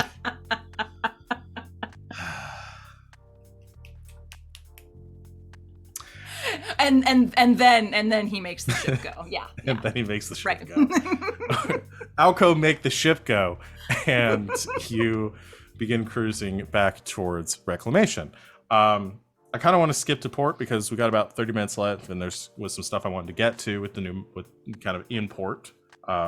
If everybody's okay with that. Mm-hmm. It's about a week's travel back at your like cruising speed, and you arrive at Ceres, the largest asteroid of the belt. And you can see as you're like the shining lights of this colony that has sort of takes up like this large like kind of neon green mark on the side of the large asteroid. There's this like field sort of generated over the colony, providing it with a atmosphere. There's like this glass dome essentially which covers the entire thing, and you see dozens of vessels heading in and out of port. Reclamation, the formerly held by the Earth Corps, taken over in a revolt almost 80 years ago, and is now a haven for pirates and smugglers, black belters here out in space. What I want to do real quick as we're getting into Reclamation, and what I was very excited to do, is y'all have spent a little bit of time here already. Like we've talked about the fiction, this is your Space Tortuga. And I wanted to kind of give everybody an opportunity, kind of going around and adding something to the city, like some feature of it, something that you think exists here, something that'd be interesting for your character, for the crew, for the story, whatever you'd like to be, like it to be. But I'd like one thing from everyone, beyond just its normal. It's the setup as I have already described it, and whatever feature you're adding, I'm going to create that as an aspect of the city, which can be utilized later on. It doesn't necessarily have to be like a geographical or like a structural thing or a business. It could also be like a group, some sort of like environmental factor, anything. So I'll call on somebody if nobody has one immediately. We can talk through it. Anybody have any ideas, Morgan? I was thinking that, like, before they went to the moon space station, New London, I can't remember the name of it. Clarity was super into VR. I was thinking that there could be like a VR aspect to the Space Tortuga that is like has like a bunch of like activities in VR, but also like you can walk down the street and turn on VR and like see everyone as their avatars So and like stuff an like that. like an AR VR sort of Yeah. situation. So like, okay, I like that. Okay, so almost like the city, because it's a fairly small like colony as it be, Yeah. and I imagine it's like fairly packed in. So there's like maybe not a lot of room for a ton of things. Everything kind of Mhm. packed in. So maybe this like there's like an underground layer of like this like digital component to the city. Like there is Yeah. a cyber city within this. Basically. Okay, I like that. Okay, I'm just gonna add the aspect. I'm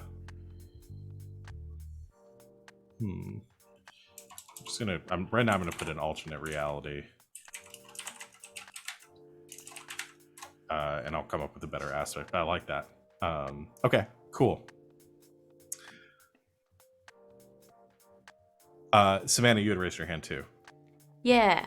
I was actually thinking along the same lines as Morgan in thinking of things that Choke was really into before they went to the moon.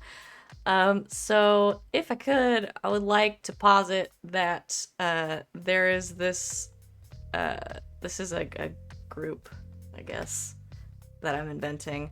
This kind of old school like biker gang that while they are sort of on like in port or when they're in any kind of like bigger space, they do still specialize in land vehicles, and there's like a biker bar.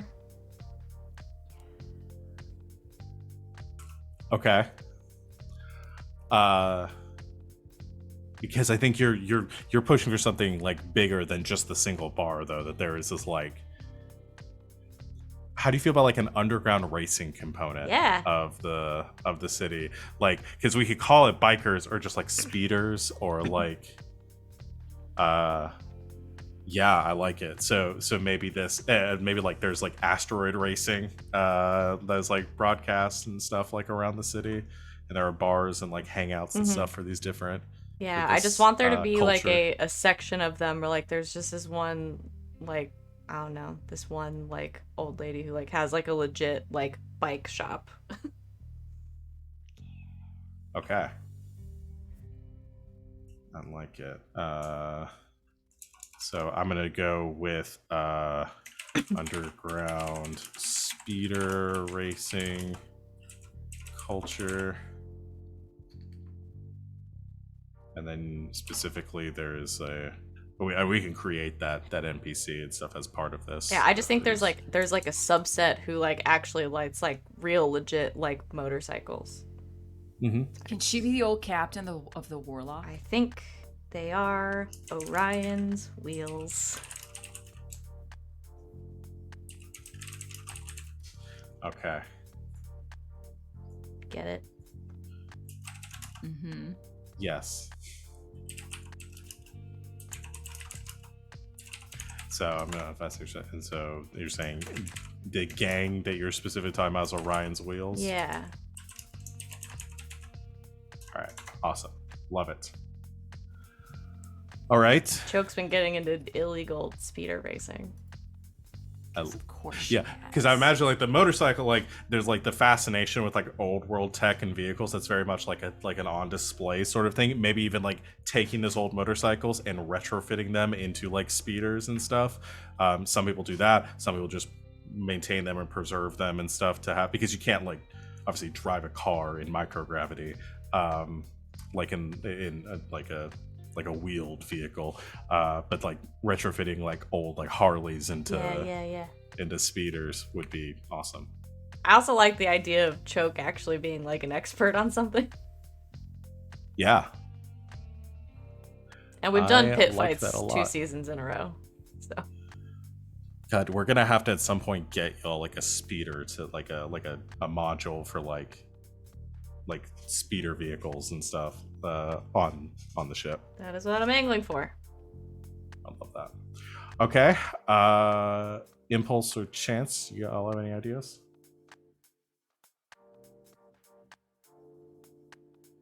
I actually do have an idea. It is also a group.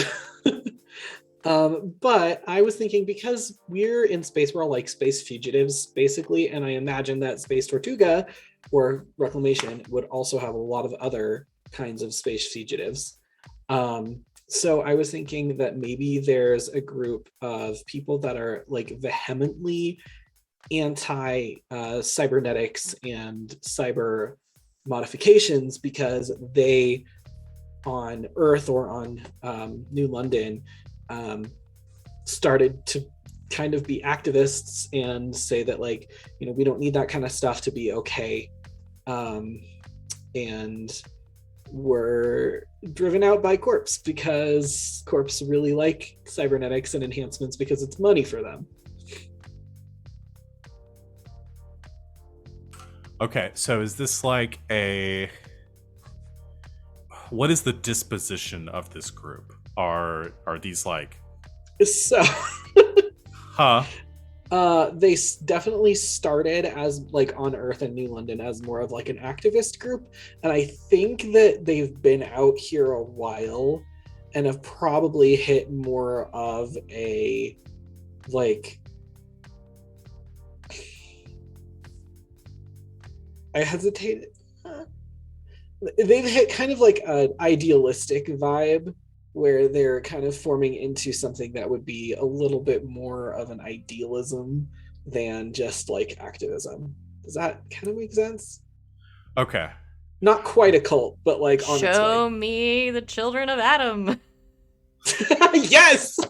So has maybe shifted into something a little more like extremist, like Yeah. with their like fundamentalist kind of belief that people should like separating like people from technology, that sort of Yeah, thing. like, they won't kill people that have technology in them. They won't take it from them, but they'll do other things. Okay. They don't get the 8G because they think there's microchips in it.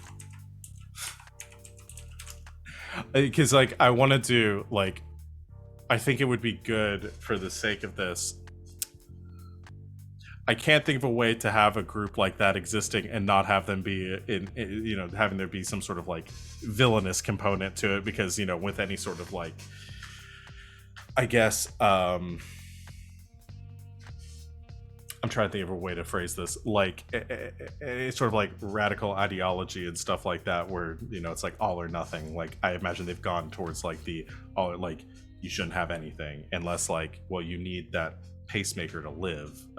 Like, so I get that, like they have gone to like no technology, like completely like radicalized like that. Okay, that makes it easier to also put them into a game, because again, like I think from like a moralistic, like real world component and stuff, I don't want to drift into sitting here and saying like they've got a point. I rather play them as being like the... Exactly, they're unreasonable.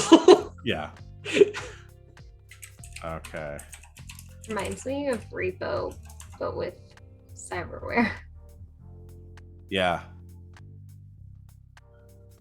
Okay. I like that. I think I can work with that. Sid, you're the one I haven't heard from. I kind of like this idea of everyone throwing back to something that they did before everyone had to go on the run, and talking about... So Chance used to be in this group. Remember that time Yes, Chance was just like absolutely. real prejudice against cyberware?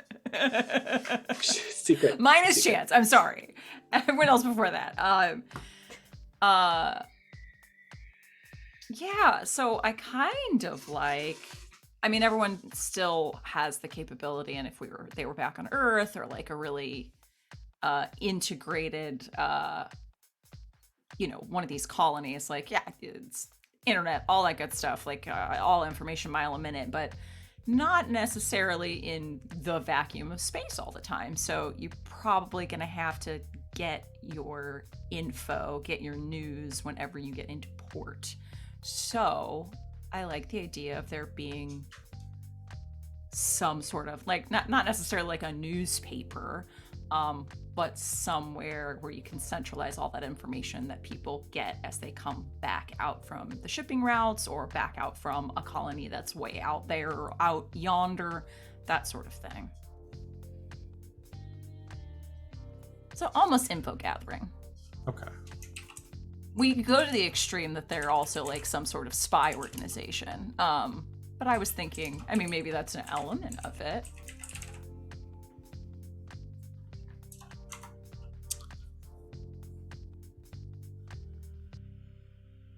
I need to. We'll have to double back on Sam for this too. Do you have but for yours, do you have like a name for the group?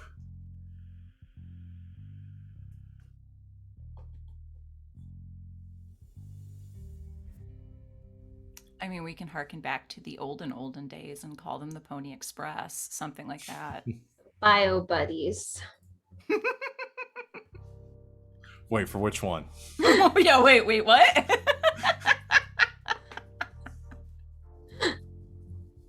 I was thinking for Sam's group. Okay. My bio buddy. I'm down with that. It has a sinister nature to the name. Yes, it does. Because they're talking about this group, the bio buddies show up with their I was gonna go with like Luddites, but like the what? bio buddies. You saying like Luddite Terries? Is that what you said? Like loot? Yeah, Luddites? like if you put Luminary and Luddite or Luddite together. Yeah.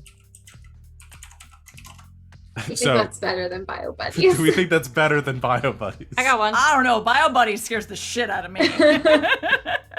I'll go with Luditaries because I'll be able to say that without laughing. But behind their back, everyone calls them the bio buddies. Yeah, there you go. Why don't we just call them Facebook?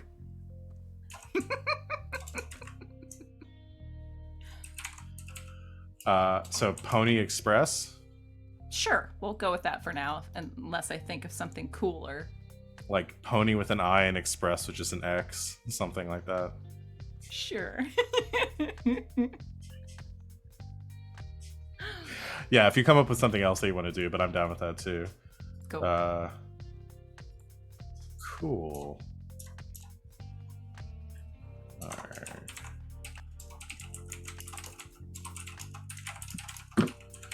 Alright. Gotta move this quick because there's a place I wanted to end today, but I want to get gotta get through a couple of things. Your ship comes sort of docking into the large sort of like hangar bay door with this sort of like atmospheric barrier that separates the interior like pressurized hangar from the exterior of the asteroid. Alco brings the ship down following a sort of I imagine there's some sort of like auto landing system programmed into the the command center. God, I haven't played Nemo today, but just gonna have to deal with that. The ship docks, lands in the hangar, kind of magnetizing itself for the floor. The city here is not fully gravitized. It's sort of an artificial or a microgravity similar to what you would have on like the moon. But so you do feel that kind of weight returning to you as you land, though it is still much less than what you experience on or what you're used to on Earth. As the ship finishes its landing procedure and begins to power down, the hum of the engines ceasing, and Alco comes, kind of leaves his terminal there and at the sort of pilot's chair of the little Scarlet. I assume most of you, probably all of you, are there currently or somewhere near around, and says, "All right, I'll work on refueling, and Zane and I will work on maintenance requests for the Nerva drive. Had a little bit of overheating there at the end. I'm sure we can take care of that. relatively quickly. I'll leave the cargo selling to you. Good luck.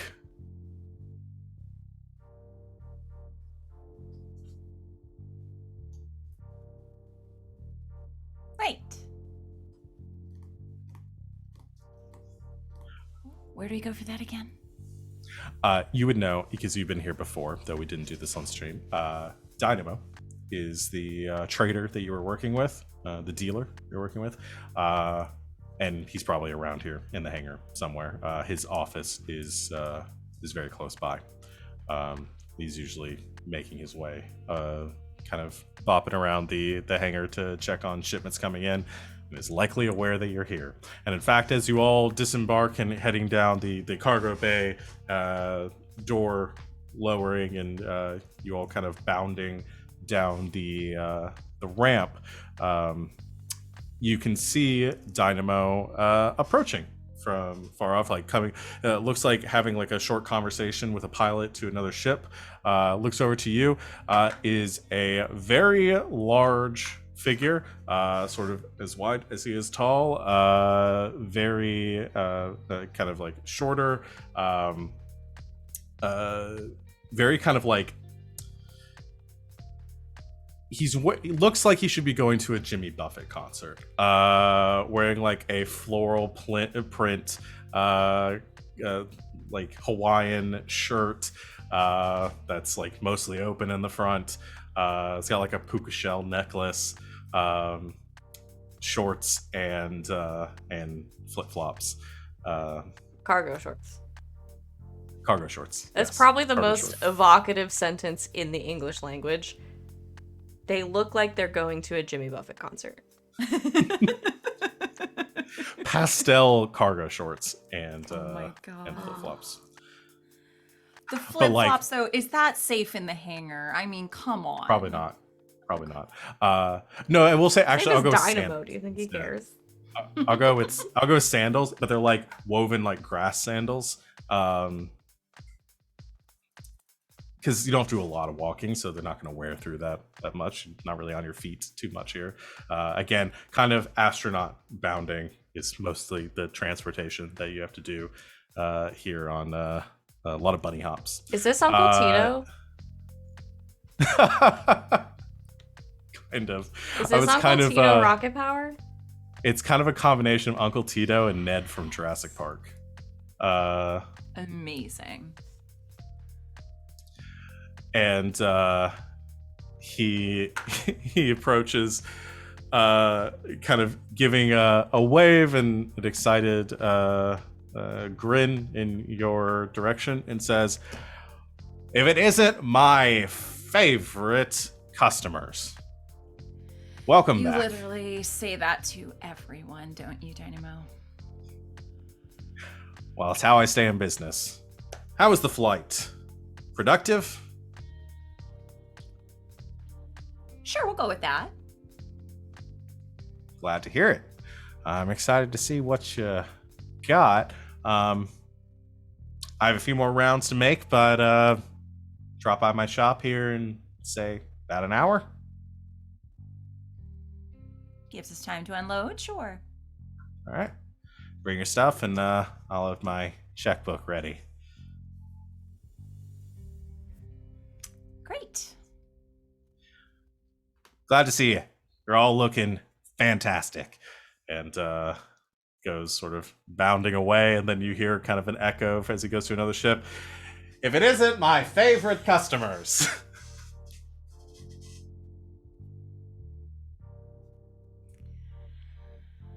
Well, he's memorable.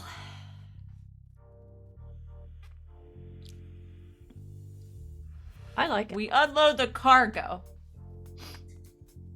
All right. You unload the cargo. Take some time to do that. Alco currently working on some ship repairs. They mean I unload the cargo. Yeah. You fasten everything together, throw a tarp over it, just so nobody can see what it is that you're bringing out, as this is illicit cargo that you are carrying.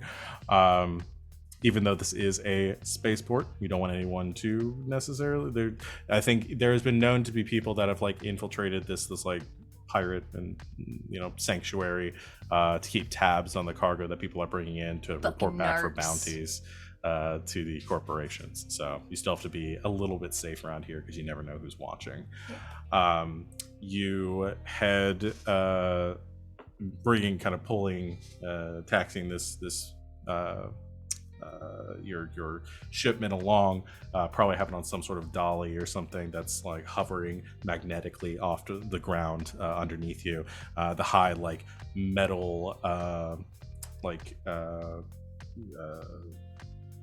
trying to say like deposits of the asteroid lead to a lot of like magnetized repulsion being like kind of one of the easiest way to like transport things around off the ground, easier than wheels, as most of the it's not like paved roads or anything. It's unworked stone. It's been sort of smoothed down over the years. You arrive at Dynamo's shop or his warehouse not too long later. And as you enter through the warehouse bay doors, bringing in your cargo, Dynamo's like shop, his office is kind of separate but part of the same building. There's like a big like glass wall that divides it from the cargo area where you see like piles of like pallets and shipping containers and everything that is waiting to be imported and exported out of here. You find a place to put your stuff down. You can see Dynamo currently in his office, and there's a young man currently speaking with him. Has blue hair that is kind of shaved on the sides and has a very like short mohawk heading kind of down the back of their head, and currently having some sort of conversation with Dynamo from across like his office desk that you can't make out through the walls. But who's going to actually like talk with Dynamo right now? Impulse? No one else? Impulse is good at the talkie. I'll go along. Okay. Aye, Captain. You She head says into you head into Dynamo's office, and it is a rather like it's a pretty cramped space, not because it's small, but because there is all sorts of junk around here. Like knickknacks, like little like relics, everything kind of like in display cases around. Dynamo's kind of like a hoarder of like this looks like an antique roadshow in here, with all of this stuff that he has accumulated in nice little cases and in displays all around the room. My mom had those Hummels. And Dynamo, sort of in mid-conversation, is saying as you enter, "Now, Zen, I appreciate you asking. It's a very generous offer, but nothing in here is for sale. I've been over this a few times. There's nothing I can do about it. I'm attached to everything in here, and I'm not going to sell it to you. If you've got anything you're bringing in, or you want anything from out in the warehouse, we can talk business. But this is my personal collection, all right?" And Zen, as he's been identified, sort of sighs and says, "Dynamo, I just really like it. It's cool. I get it. It's not the real thing. I understand it, but I'd really like to buy it off you. I can come back with a better offer if that's what it is. If it's a matter of cred, we can talk through it." And Dynamo says, and kind of gestures to all of you, like 1 second. He says, "I have customers I need to deal with. We can have this conversation later, but the answer is going to be the same. It's not for sale. All right. Now, if you could leave, and so I can do business, I very much appreciate that." And Zen says, "Oh, all right, I understand." Turns around, you all see him,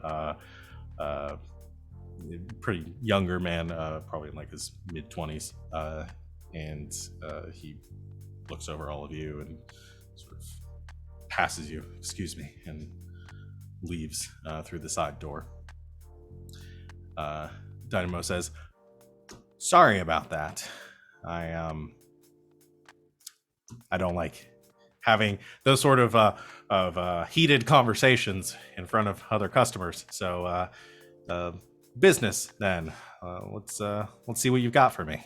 And he begins to sort of escort, like, go back to the warehouse with you. Does he need a talking to? John. What? Zen? No, the kid's harmless. It's fine, really. It's just a bit of a misunderstanding. One of my little collectibles here, he thinks is the real thing and wants to buy it from me, and I keep telling him it's not, and I'm not going to sell it to him. So.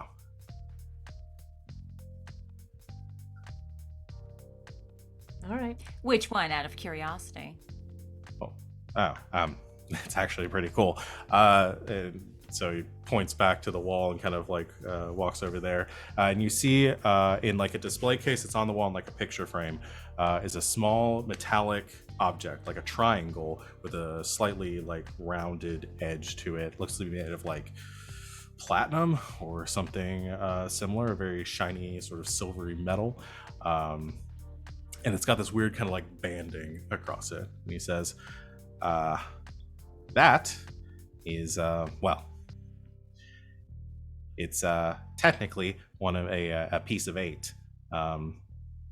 I acquired it a few years back from a trader coming through here. It's not the real thing. I know what you're thinking. It's not. I've had people look at it. It's been appraised. It's definitely not real, but I keep it anyway. It's a neat little piece of history for our little community here, and I like to keep it out. But it holds a bit of sentimental value to me. The trader I bought it from was a good friend of mine, and I don't really want to sell it to anyone. So You said piece of 8? What does that mean? yeah. Oh, I forgot. You all from Earth. You haven't been here very long, right? It's a well, I guess if you believe the rumors, it's a piece of a map to a old pirate. I guess you'd say some old pirate tech from the Vengeance. It goes into the legend of Captain Thatcher and their exploits. I'm sure you've heard about that. Have heard of Captain Thatcher. Yes. Yeah. Well, the rumor, and as he's like leading you back out of the office and like towards your cargo and stuff, as he's like locks the door behind him and heads through, he says, well, obviously everyone here knows who Captain Thatcher was, but robbed thousands of corporate freighters, and well, it was rumored that he was able to do so because of a prototype drive he had on his ship called the Davy drive. And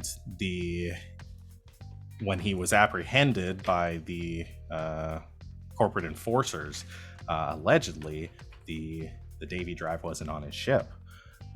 So the rumor, as it goes, is that there are these pieces of 8 that form, I guess, a sort of map to where he hid the Davy drive. Like I said, it's all rumors and speculation. Even if there was such a thing, it's probably been found by the corporations dozens of years ago, or been destroyed long since. But it's a little neat piece of our history, and I find it neat. Well, question for you then. Right. If it's all rumor and speculation, I mean, you said you've had it appraised. How do you know it's fake if nobody knows what the real thing is? Well, that's a good point. I suppose it could be the real thing, but I've had some top minds look at it, and people who know their stuff, and they've run all sorts of scans and looked at every way they can, and nothing special about it. Just a valuable little chunk of metal. Not to say that there isn't some history behind it. The way I heard is that a friend who sold it to me said that he had gotten it from somebody else who allegedly had gotten it in their will from a smuggler relative of theirs who had almost been killed for the thing several times. So it's not necessarily something you want to keep around in the right company unless it's secured under lock and key like I have it. So anyway, is this the stuff? Looks down at the barrels. Sure is. And begins inspecting it, looking them over. Kind of takes the next 15-20 minutes to do that, and sizing it up, running some calculations. Days passes. All right, 10 barrels. This is some. It's not what I expected, but I could definitely get a good price for this. I'll forward you my estimate here. Sends it to you. Pings on your data pad. Says this is my offer. How's that sound? You look down at it, and it's a pretty generous offer for the 10 barrels, about what you expect. Obviously, trying to make his own profit on it, so slightly less than retail. It says, of course, I'll forward you the credit if you're looking to any upgrades or need to make any purchases for your own ship. I can credit that onto your anything that you're planning on doing while you're here in port. So just let me know what you want to do. What do you know about habitat modules? Habitat modules. A lot, actually. It's a pretty big ask for retrofitting some of the freight critters. I was honestly surprised when you didn't want one of those the first time you went out. Good to see that maybe you've grown a bit weary of sleeping in tight quarters. Yeah, we can definitely make an arrangement for that. I will run up the numbers, see what I have in stock. I probably have a few. And he breaks off mid-sentence as there is a sound of shattering glass. And wheeling around, you see a blur kind of exploding out from the office of Dynamo. And you watch as a drone, a small kind of silver-plated metal object, goes sort of blasting out from the shop, kind of whirring through the warehouse, and then streaking out streaking outside. And Dynamo looks stunned as the silence falls over when the tinkling of glass, shattered glass hitting the ground in this microgravity environment. And you all look over. Could we have shot it? I think it was moving a little fast, and I don't know if any of you have your weapons out and handy right now. We can get to that next time. We can probably take some actions, but this is where we're going to end here as this buzzing drone kind of blasting off away.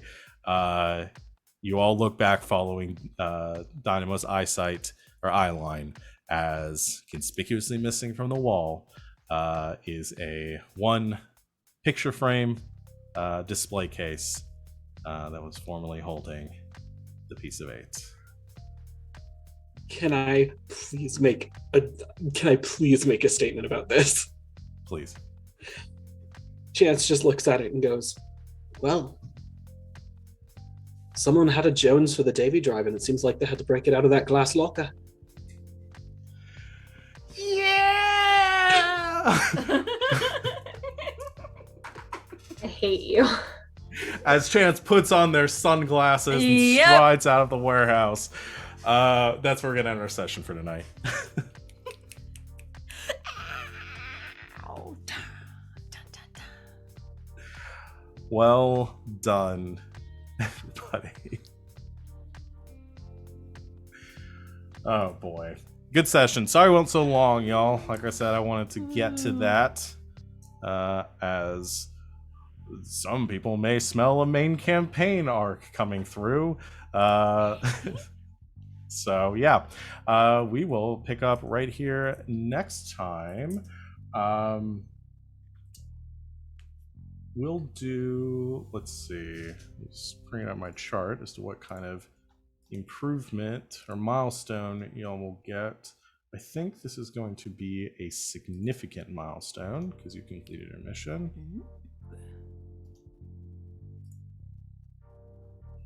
Yeah, end of a scenario, conclusion of a big plot event. Okay, so with the significant milestone, you are going to gain a skill point.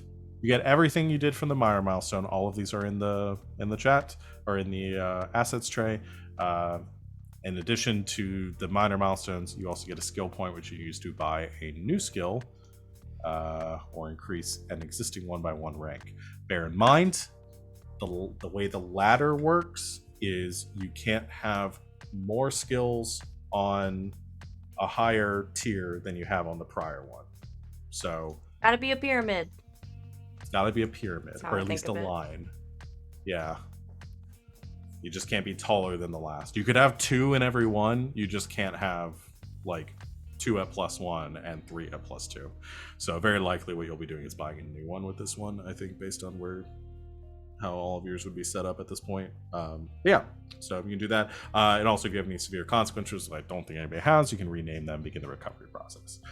That is it. So I will go to wrap up. Thank you, everyone out there, for watching. We will be back in a week. Join us tomorrow at 5 o'clock Eastern Time for Saturday night's Star Power, another Fate game that I run.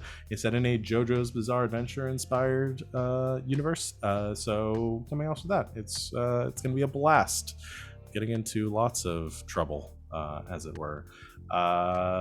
And the rest of our schedule throughout this weekend should be normal. Look at our schedule below our faces if you're interested in the other streams we have. We play Basin, or we're finishing up playing Basin. We play Dungeons and Dragons. We play Masks and Savage Worlds and Good Society. Think I named everything. That we've got going on this Mistborn! week. And Mistborn.